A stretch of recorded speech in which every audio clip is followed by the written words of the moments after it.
In 1943, high above the Pacific, Japanese pilots laughed. The Imperial Navy's A6M0 had ruled the skies since Pearl Harbor. Light, graceful, deadly. They called it the spirit of the rising sun.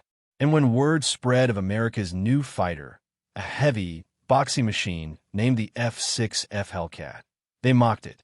It's too slow, they said. Too clumsy to dance with the Zero. But beneath that laughter, something was changing. From the runways of Bethpage, Long Island, to the carrier decks of the USS Essex and USS Yorktown, a new generation of pilots climbed into machines built not for elegance, but for dominance. By the time they met over Rabaul, the Marianas, and the Philippine Sea, the laughter had died. The Hellcat's 6.50 caliber Brownings roared through clouds like thunder, shredding the myth of Japanese invincibility. In just 2 years, this ugly plane would destroy over 5,000 enemy aircraft, the greatest kill record in aviation history. The Pacific sky was no longer Japan's playground. It had become America's hunting ground, and the Hellcat was its predator. Early 1942, the Pacific belonged to Japan. Over the steaming jungles of the Philippines and the coral waters of the Solomons, the Mitsubishi A6M0 carved circles around every American plane sent to meet it. Its most celebrated ace, Saburo Sakai of the Tainan Kokutai, had downed dozens of U.S. aircraft and survived wounds that should have killed him. From his cockpit, he watched the clumsy F6F Wildcats twist and fall, their pilots trapped in machines too slow to climb, too heavy to turn. American flyers learned the same lesson again and again. One-on-one, the Zero ruled the air. At Grumman Aircraft Engineering Corporation in Bethpage, New York, Chief Designer Leroy R. Grumman and his small team studied combat reports streaming from the South Pacific. The Wildcat, their own creation, had fought bravely at Coral Sea and Midway, but its limits were clear. "We need power," test pilot Robert L. Hall told him bluntly. "And altitude. The Zero owns both." Grumman's reply was simple: build a fighter that wins by strength, not agility. The new prototype, XF6F1, took shape in early 1942. It was larger, broader-winged, and sheathed in thicker aluminum than any Navy fighter before it. Beneath its cowl sat a 1,700 horsepower Wright R-2600 Cyclone, until a captured Zero arrived from Akutan Island, Alaska, that summer. Engineers stripped it to the last rivet, discovering its secrets: lightweight construction, no armor, no self-sealing fuel tanks. The Zero survived by not being hit. The Americans chose the opposite philosophy. Grumman called Washington and demanded a more powerful engine. The new Pratt & Whitney R-2800 Double Wasp, rated at 2,000 horsepower. It would make the airframe heavier, but unstoppable in a dive. The Bureau of Aeronautics approved the upgrade overnight. Thus, the XF6F-3 Hellcat was born, a brute built to absorb punishment the Zero could never endure. On June 26, 1942, test pilot Bob Hall taxied the first prototype down the Bethpage Strip. Reporters and engineers held their breath. The plane lifted cleanly, its deep-throated roar echoing off Long Island barns. Within minutes, Hall radioed back. "She climbs like a homesick angel." Grumman employees, many women newly hired under the Rosie the Riveter program, worked around the clock. They called themselves Grumman's Ironworks. Factory legend held that if you dropped a wrench inside the fuselage, it would still fly with it rattling around. By late 1942, production Hellcats rolled off the line every day, painted navy blue and bound for war. The need was desperate. Over Guadalcanal, Marine and Navy pilots of fighting squadrons VF-11, VF-5, and VMF-223 were losing men daily. Veteran Japanese aces, such as Hiroyoshi Nishizawa and Junichi Sasai, were legends, claiming victory after victory. Intelligence reports warned that Japan's aircraft industry was expanding faster than America's carriers could replace their losses. In January 1943, Commander Thomas L. Moorer, future chairman of the Joint Chiefs, flew to Bethpage to inspect the new fighter. After one test flight, he wired Admiral Chester Nimitz. Hellcat performs beyond expectation. Recommend immediate deployment. The first combat-ready squadron, VF-9, embarked aboard USS Essex, CV-9, in August 1943. Days later, on August 31st, Lieutenant J.G. Richard Loesch scored the Hellcat's first kill, a zero near Marcus Island. More would follow. That autumn, the Hellcat met the zero in earnest over Rabaul, Japan's fortified base in the Bismarck Archipelago. Lieutenant Commander David McCampbell, commanding Air Group 15, recalled, "They turned tighter, but we dove faster. One burst, and their wings came apart." Japanese records confirmed the shock. Survivors of the 201st Kokutai radioed disbelief. New American fighter. Too strong, impossible to follow and dive. The laughter that once greeted the lumbering Hellcat began to fade. American pilots had learned the deadly cost of dogfighting a zero on its own terms. Now, with the Hellcat's power and armor, doctrine shifted to boom and zoom attacks. Dive from altitude, fire, climb, repeat. Never turn flat. Grumman's engineers reinforced the wings for these high-speed dives, allowing Hellcats to exceed 400 miles per hour without structural failure. Japanese airmen soon called it the Blue Monster. Over the Gilberts and Marshall, squadrons from the USS Bunker Hill and USS Yorktown, too, slashed through defending zeros, often losing none of their own. In November 1943, at Tarawa, Navy after-action reports recorded a kill ratio approaching 8-1 in the Hellcat's favor. The Hellcat's cockpit smelled of hydraulic fluid and burnt cordite. Pilots wore heavy flak jackets, trusting the inch-thick bulletproof glass before them. The instrument panel was simple: engine gauges, a gun sight, and 6 toggles for the .50 caliber M2 Brownings mounted 3 per wing. Each gun carried 400 rounds. In a 2-second burst, that was 50 pounds of lead. Tracer streams converged at 300 yards, shredding aluminum and flesh alike. One veteran said, "When all 6 fired, the plane stopped in the air." For the Japanese, the contrast was terrifying. Their lightly armored Zeros ignited with a single hit. Survivors described watching comrades vanish in midair, fuel tanks erupting like suns. By early 1944, the Hellcat had transformed the Pacific Air War. Carrier Task Force 58 roamed at will, striking Truk, Palau, and the Marianas. Radar-guided interceptions and disciplined teamwork replaced the chaotic dogfights of 1942. Japanese ace Tetsuzo Iwamoto lamented in his diary, "They climb faster, dive faster. We cannot meet them in head-on battle anymore."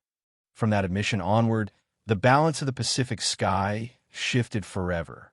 Back at Bethpage, workers marked each completed fuselage with a chalk line, another cat for the fleet. In just 2 years, Grumman produced over 12,000 Hellcats, more than any naval fighter before or since. They had been born from defeat, engineered in anger, and flown with relentless purpose. The Zero still prowled the Pacific, but now it hunted in fear. The era of American dominance in the air had begun. November 1943. The fortress of Rabaul, perched on New Britain's volcanic rim, was Japan's most feared stronghold in the South Pacific. More than 200 Zero fighters of the 201st, 204th, and 253rd Kokutai guarded its skies, flown by the Empire's most experienced airmen, men who had survived Pearl Harbor, Java, and Guadalcanal. For nearly 2 years, Rabaul had been untouchable. American bombers that ventured near were torn from the sky in burning spirals. But now, the hunters were coming, aboard the USS Essex, Bunker Hill, and Independence, carrying a new weapon, the Grumman F6F Hellcat. At dawn on November 11th, 1943, carrier decks erupted with sound. Dozens of Hellcats thundered into the air, their wingtips flashing orange under the rising sun. It was the largest carrier strike yet launched in the Pacific. Commander David McCampbell, leading Air Group 15, checked his instruments, then his mirror. An ocean of blue fighters filled the sky behind him. Radar on the USS Essex lit up with contacts, dozens, then hundreds, swarming toward the incoming strike. The first dogfights began 30 miles north of the harbor. Japanese Ace Lieutenant Hideki Shingo, flying a Zero of the 204th Kokutai, remembered seeing the new American fighters for the first time. They were larger, darker. When they turned toward us, the sun flashed on their wings like a blade. We thought they were wildcats until the firing began. The Hellcats came in steep dives, engines screaming. Their .50 caliber Brownings opened at 400 yards, ripping into Zeros before they could evade. The American tactic, boom and zoom, shattered Japan's traditional dogfighting rhythm. Lieutenant Charles Skull Hamilton of the F9 described it in his log. They turned like ghosts, but they couldn't take a hit. One burst, and the wings came off clean.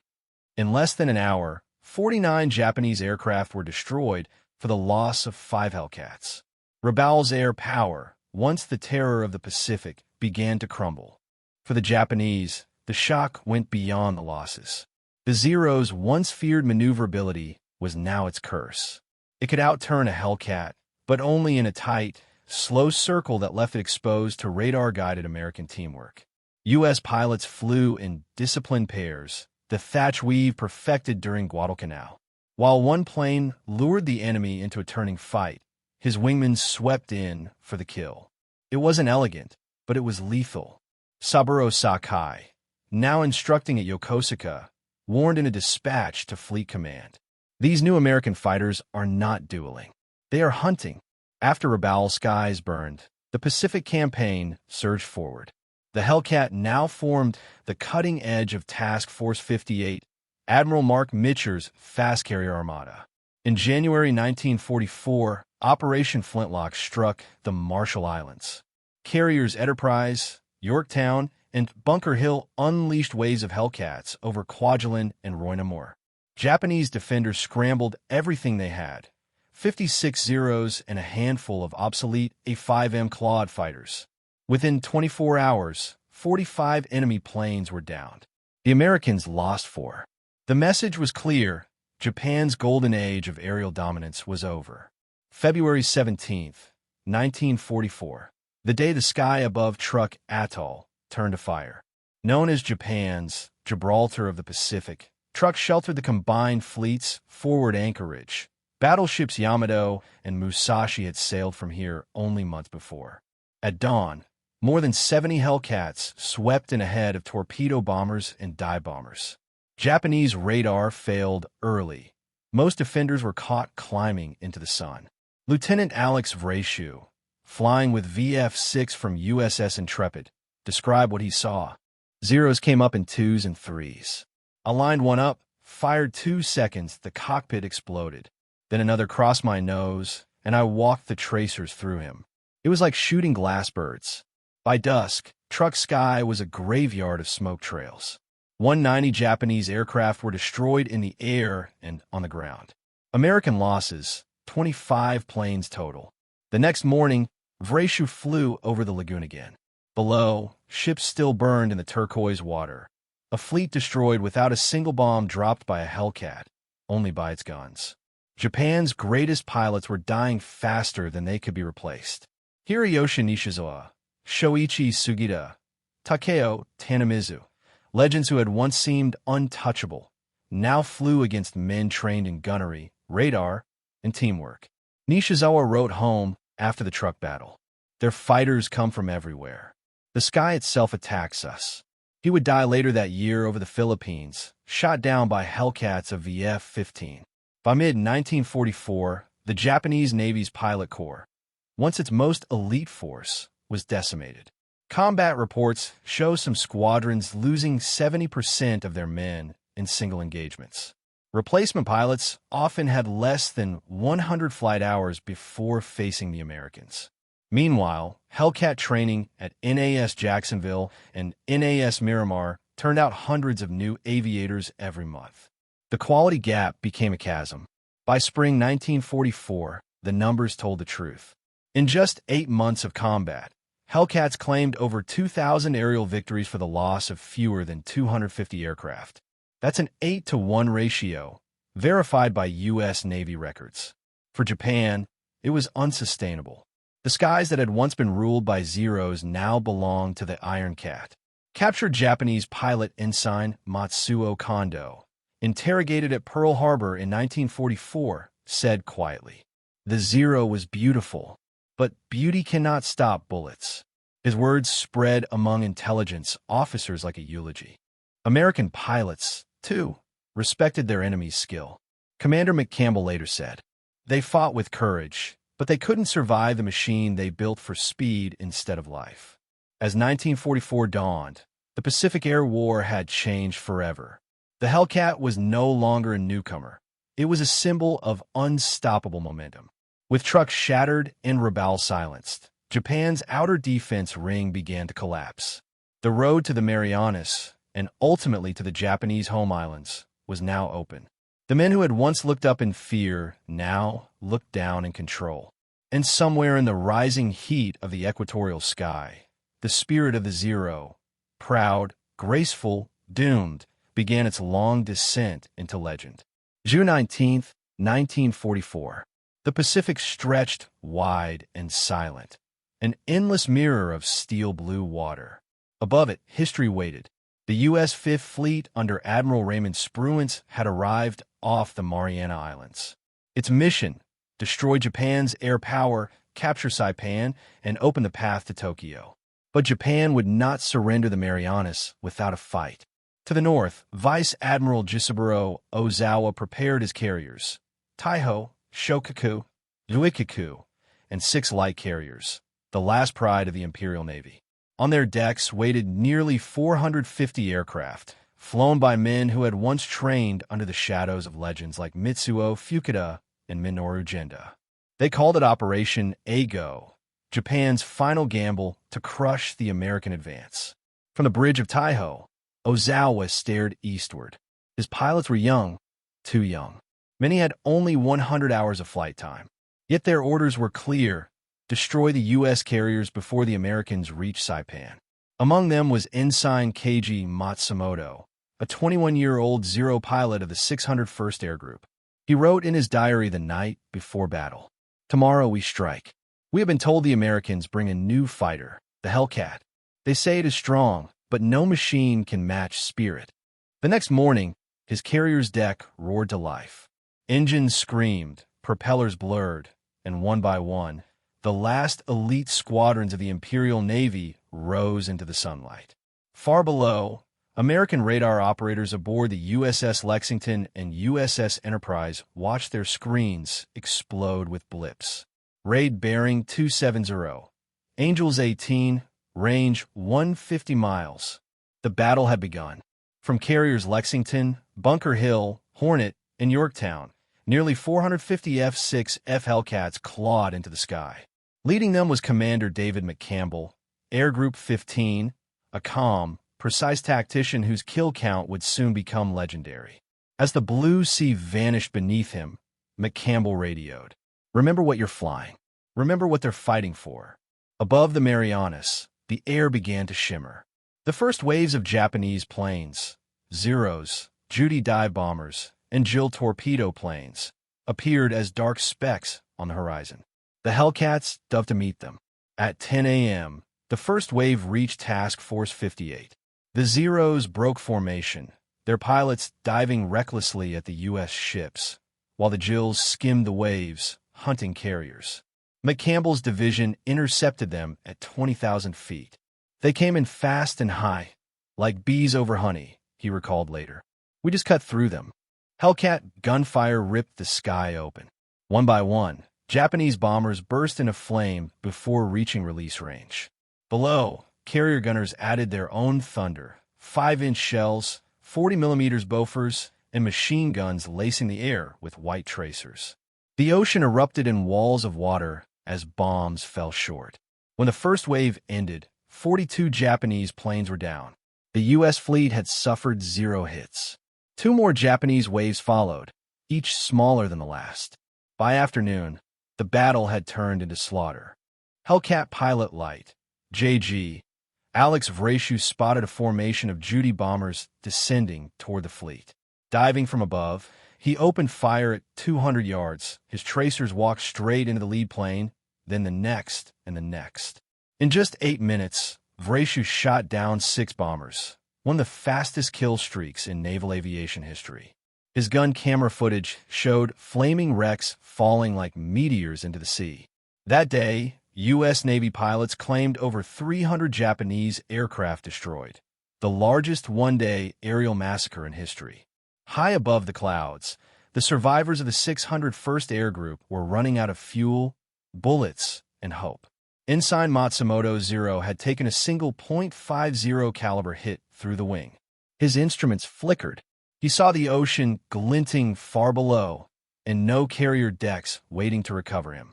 His unit's carrier, Shokaku, had been torpedoed by USS Kavala that morning. Taiho was crippled by internal explosions. One after another, Japan's proud ships were dying, not under bombs, but under their own leaking fuel vapors. Matsumoto ejected into the sea at dusk.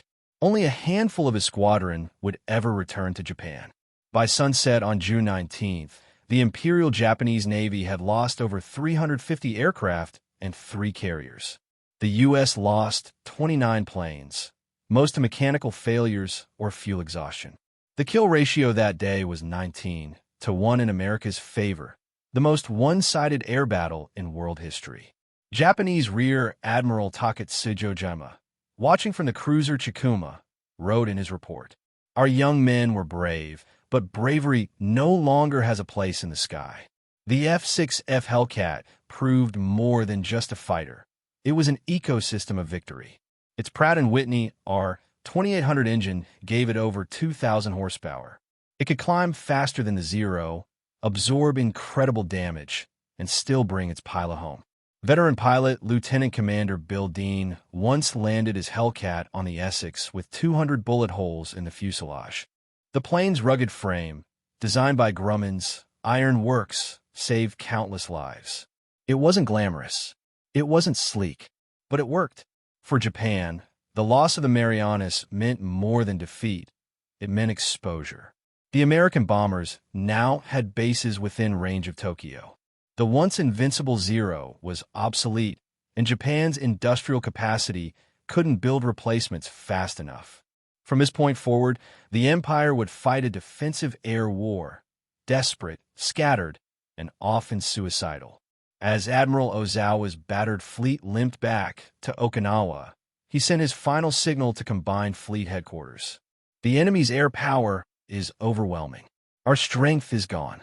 On the decks of the U.S. carriers that night, sailors cheered as the sun fell red behind the burning horizon. The Pacific smelled of salt, smoke, and victory. In ready rooms, exhausted Hellcat pilots stared at their empty gun belts, too tired to celebrate. McCampbell wrote in his log, "They came with courage, but courage can't fight steel and training forever." Above them, the night sky glowed faintly with distant fires, the last embers of Japan's once mighty air arm fading into the sea. The Empire's laughter had died. The Pacific now belonged to the Hellcat. October 1944. The sun rose over the Philippine Sea through a haze of gun smoke and salt. Below it steamed the largest armada ever assembled in human history.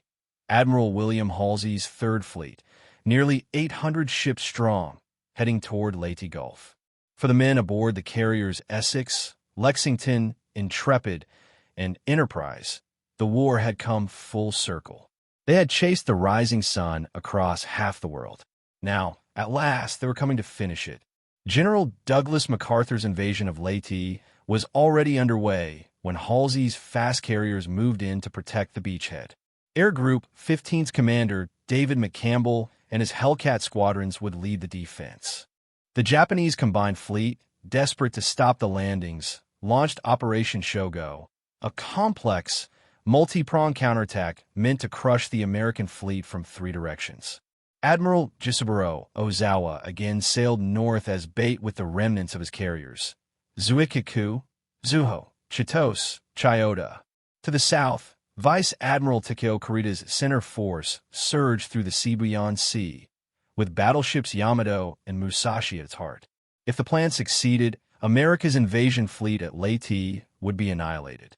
At dawn on October 24th, radar screens aboard Essex and Lexington lit up a massive surface fleet 200 miles west.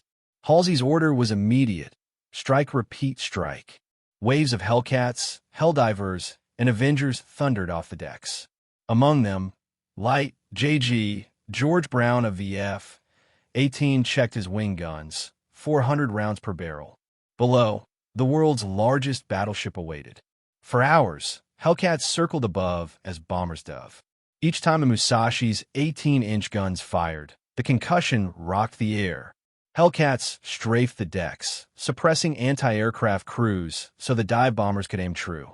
By mid-afternoon, the Musashi was a burning fortress. Her decks glowed orange. Her great bow slowly sank beneath the sea beyond swells. That evening, she rolled over and vanished, a 65,000-ton monument swallowed by the sea. The next day, October 25th, brought chaos. Kurita's force had slipped through San Bernardino Strait and fallen upon Taffy 3, a small American escort carrier group off Samar. As destroyer Johnston, Hull, and Samuel B.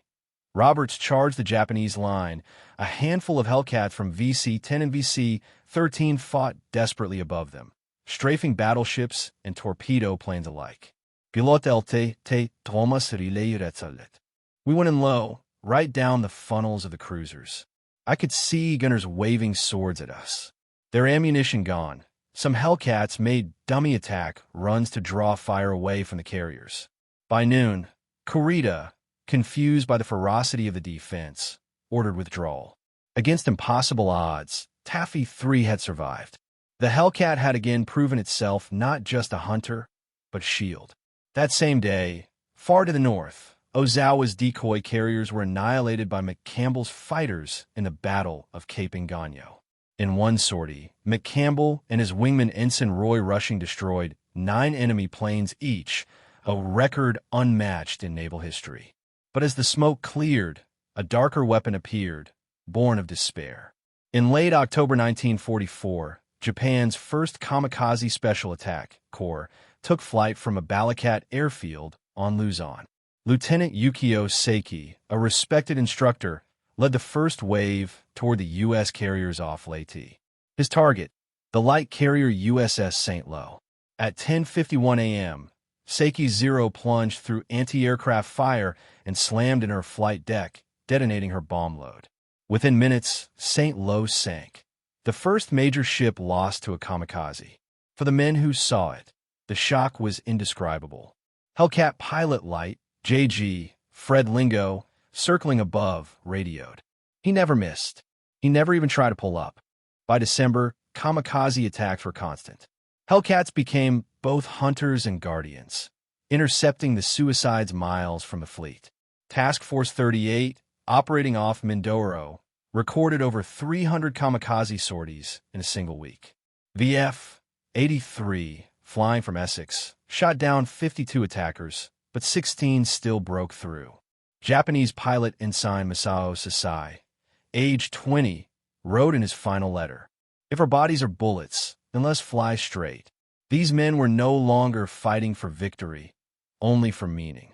The Hellcat pilots, watching them burn through the clouds, felt both rage and sorrow. McCampbell later said quietly, "They were brave, but they were dying for ashes." Between October 1944 and March 1945, Hellcats flew more than 70,000 combat sorties in the Philippines theater alone. They destroyed 4,947 enemy aircraft in total across the war, nearly 75% of all U.S. Navy air victories. Their kill ratio now stood at an almost unbelievable 19-1. But behind those numbers were faces, young men who had turned fear into mastery and laughter into silence. As the Philippines campaign drew to an end, both nations were transformed.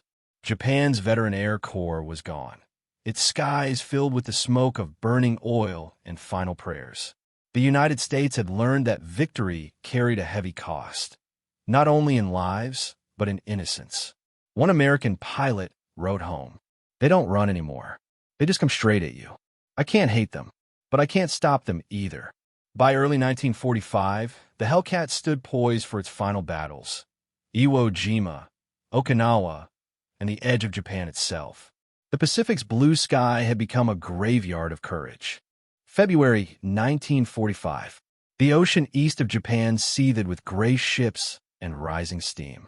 Carriers, Essex, Enterprise, Bunker Hill, Bennington, Hancock, stretched across the horizon like a floating city of iron. Above them, hundreds of F6F Hellcats circled in formation, their blue-gray wings gleaming in the cold morning light. The Pacific War had reached its final, terrible stage. The next targets, Iwo Jima and Okinawa, were stepping stones to Japan itself. Every man aboard the U.S. Navy's Task Force 58 knew what was coming: the fiercest resistance the world had ever seen. On February 19, 1945, U.S. Marines stormed Iwo Jima's sulphurous beaches under a storm of Japanese fire. Overhead, Hellcats from VF-9, VF-12, and VF-17 flew relentless cover, their 6 Brownings hammering at hidden bunkers and cave mouths. Pilot light, J.G. John L. Jack Moore recalled. You could see the island from 30 miles out, just smoke and fire. We'd dive until the guns rattled, then climb through the heat. The whole place looked alive. The Hellcat wasn't built for ground attack, but necessity changed everything.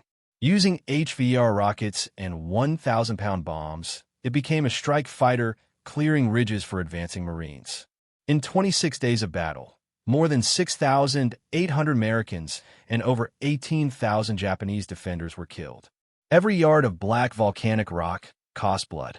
When the flag rose over Mount Suribachi, Hellcats dipped their wings in salute. But the pilots knew the worst was still ahead. After Iwo Jima, the fleet turned north toward Okinawa, Japan's last fortress before the home islands. It was the largest amphibious invasion of the Pacific: 1,500 ships, 180,000 troops, and over 1,000 aircraft in support. For Japan, this was Armageddon. With their navy crippled and airfields bombed to rubble, the Japanese command unleashed its final weapon on an unimaginable scale: the Kikusui, floating chrysanthemum. Waves upon waves of kamikaze attacks. Between April and June 1945, more than 1,900 suicide aircraft hurled themselves at the invasion fleet. Hellcats stood as the last wall between them and destruction. On April 6th, at dawn, radar aboard the carrier Bunker Hill picked up a massive incoming formation from Kyushu. Hellcats from VF-84 and VF-83 were scrambled instantly. Lieutenant Raymond Randy Brown led his section into the rising sun. Below them, the enemy approached: Zeros, Oscars, and Judas, each carrying a 500-pound bomb. They didn't even try to dogfight, Brown said later. They just came straight at the ships. We had seconds. Hellcats dove through the formation, guns blazing. Tracers stitched through aluminum. Fuel tanks exploded midair. But still some got through. At 10 a.m., 2 kamikazes slammed into Bunker Hill, igniting her decks. Over 390 men were killed. For the first time, Hellcat pilots realized even perfect defense could not stop the willing dead. Despite the losses, the Hellcats kept flying, sometimes 6 missions a day. They intercepted kamikazes over Amami, Oshima, Miyako, and Kyushu, often before the attackers reached open water. Commander David McCampbell, now America's top naval ace with 34 victories, returned to lead a new group aboard Essex. He described the skies as a storm of fire and faith. In one mission over Kyushu, his section downed 8 kamikazes before they reached the fleet. But even in victory, there was no satisfaction. You stop one, he wrote later, and 3 more died trying. At Kanoya Air Base, southern Kyushu, Lieutenant Yukio Araki, age 17, prepared for his final sortie. His letter home read, "Mother, please do not grieve. I am honored to protect our land. I will fly straight and true."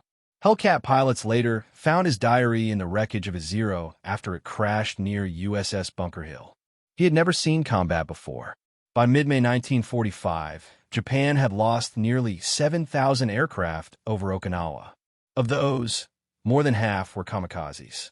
The Empire's airfields had become graveyards. Even student pilots were being rushed into cockpits. Veteran ace Saburo Sakai, grounded by injury, wrote in his memoir, "We taught them to die, not to win. And so we vanished." June 21st, 1945. The battle for Okinawa was over. The island was a wasteland, 100,000 Japanese soldiers and 12,000 Americans dead.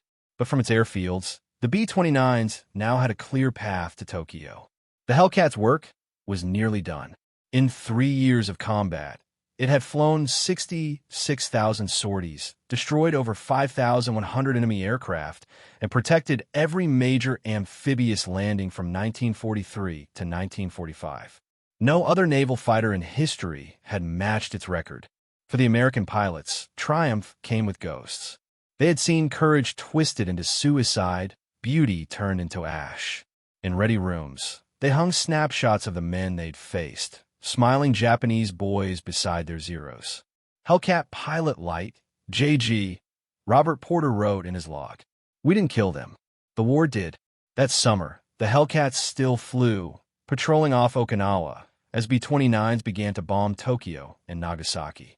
The sky that had once belonged to Japan was now silent, haunted by propellers that no longer turned. When the news came on August 15th, 1945, Japan surrendered, the carriers were anchored near Okinawa. Pilots gathered on the decks, staring eastward. No cheers, just relief. Commander McCampbell said softly, "It's over. God help the ones who started it." Above them, the morning sky was clear, for the first time in years, untouched by smoke. The Hellcat's mission was finished. The sky, once a battlefield, had become a graveyard and a memory. August 1945. The guns of the Pacific had finally gone silent. From the ruined hangars of Kanoya and Rabaul to the quiet decks of the USS Essex, men on both sides looked up at the same empty sky and wondered what it had all meant. When Emperor Hirohito spoke to the Japanese people on August 15th, his voice, calm and distant, broke 1,000 years of silence. The war situation has developed not necessarily to Japan's advantage. Across the empire, young pilots who had been training for suicide missions stopped in disbelief. At Chiren Air Base, dozens of Zeros sat fueled and ready. Their pilots removed their Hachimaki headbands, set them on the wings, and wept. In Tokyo, the once proud airfields of the Imperial Navy were blackened husks. More than 60% of Japan's aviation industry had been destroyed by American bombing. For many, surrender was not peace, it was humiliation.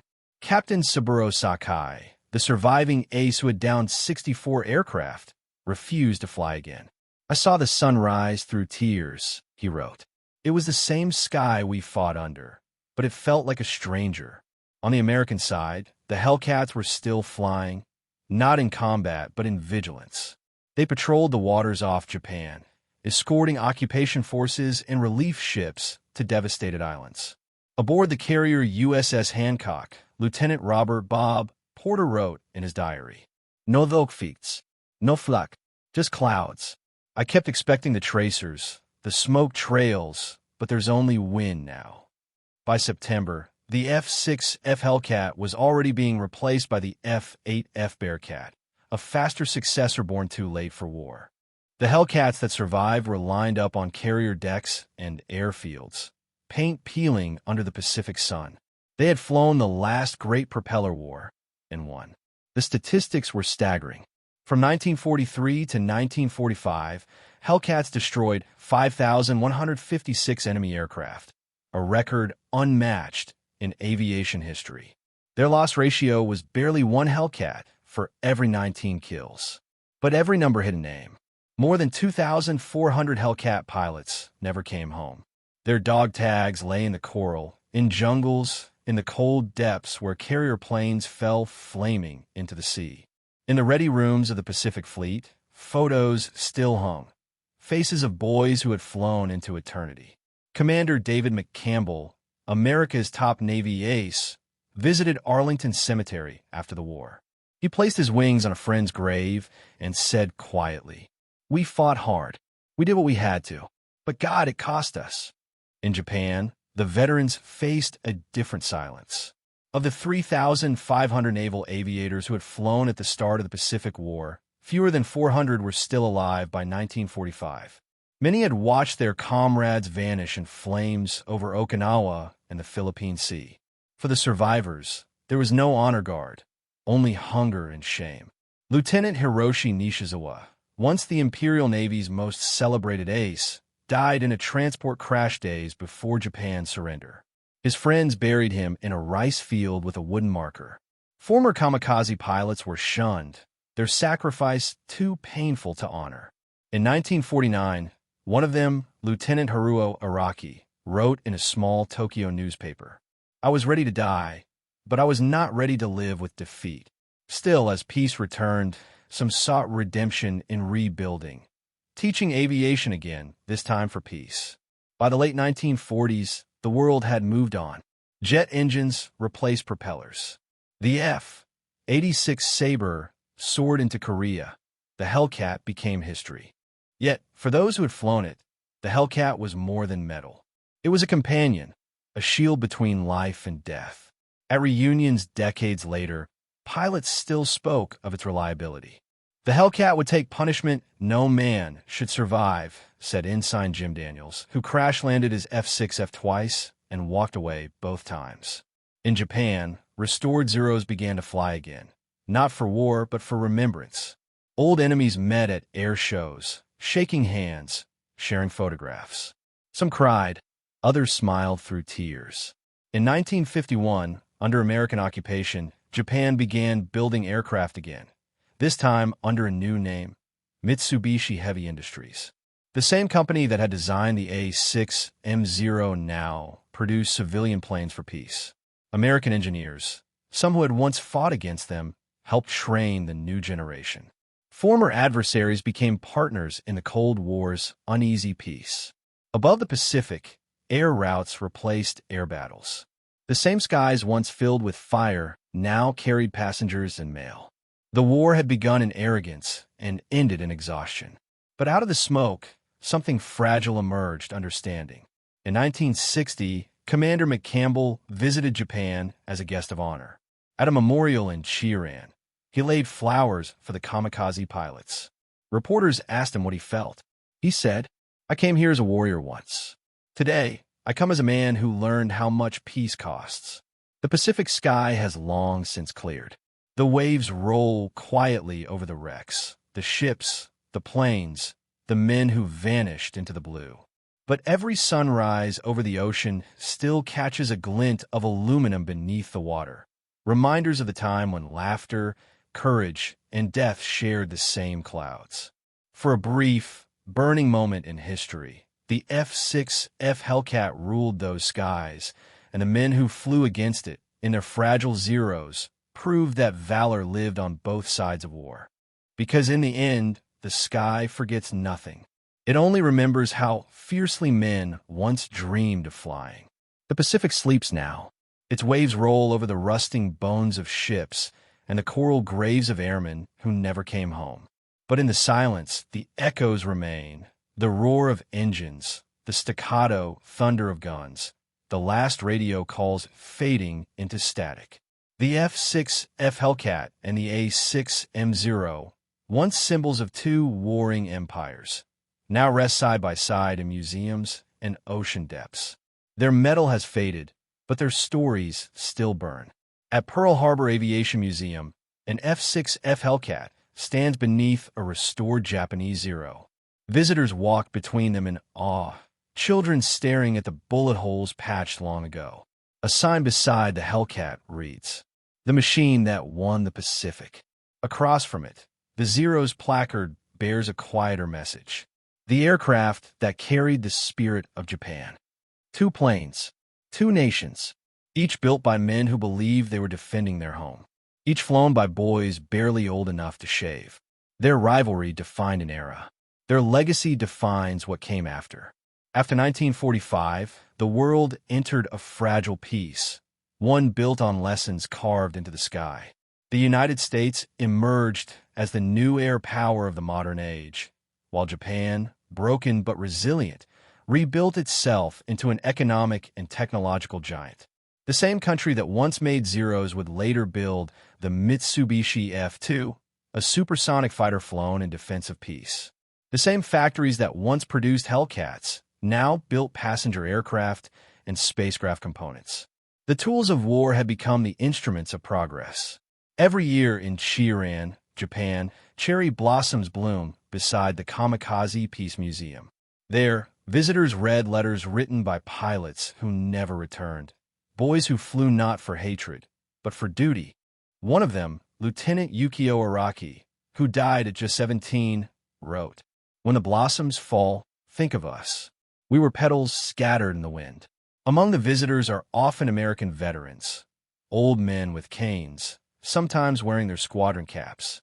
They stand silently before the photos of their former enemies and whisper, "Rest easy, son." Across the ocean, at the National Naval Aviation Museum in Pensacola, Florida, former Hellcat pilots gather one last time. Their voices tremble, their hands unsteady, but when they speak of the F6F, the years melt away. "It wasn't just a plane," one says. "It was our armor, our friend." They talk of the Marianas, Okinawa, and the Philippine Sea, but their stories always end the same way, with quiet respect for the men they fought. "We called them the enemy," says Commander David McCampbell, before his death in 1996. But they were airmen, just like us. The Hellcat and the Zero were opposites, one built for power, the other for grace. Yet both taught the same truth. Technology alone does not win wars, spirit does. The Hellcat's steel was forged by industry, but its strength came from the resolve of men who refused to lose. The Zero's wings were crafted by artisans, but its beauty hid the desperation of a nation fighting for survival. And in their clash, the world learned something eternal, that courage knows no flag, and sacrifice knows no language. Decades later, when Japanese and American pilots trained together under the same sun, they carried that legacy forward. The once enemies had become allies, defenders of the same Pacific that had once drowned their fathers' wars. At Misawa Air Base, joint exercises now fill the skies once darkened by combat. Fighter jets, faster, deadlier, smarter, roar overhead but never in anger. Every time their contrails cross, it's a reminder. Peace is possible only when we remember what war costs. Today, young people look at the Hellcat and Zero and see only old machines. But to those who listen closely, they still whisper. They tell of courage and arrogance, of laughter that turned to silence, of the thin line between pride and peace. They remind us that progress means nothing if we forget the price that built it. Because the sky, vast, borderless, eternal, belongs to no nation. It belongs to those who dreamed of flying and those who never landed. If you ever visit a museum and see a Hellcat's battered fuselage or the fragile frame of a Zero, stop for a moment. Run your hand along the metal. Feel the history in the rivets. Then look up, because the peace above you, the calm blue stretching over oceans and continents, was not given freely. It was bought by the courage of those who once fought in the clouds. We honor them not by glorifying their war, but by keeping their lessons alive. To never again let the sky burn for pride. In the end, both nations rose from ashes. Both rebuilt, both remembered, both reached for the sky again, not as enemies, but as partners in flight. And somewhere beyond the clouds, perhaps the spirits of those young pilots, American and Japanese, finally fly together, wings level, their laughter no longer echoing with war, but with peace, because history does not belong to victors or the vanquished. It belongs to those who remember.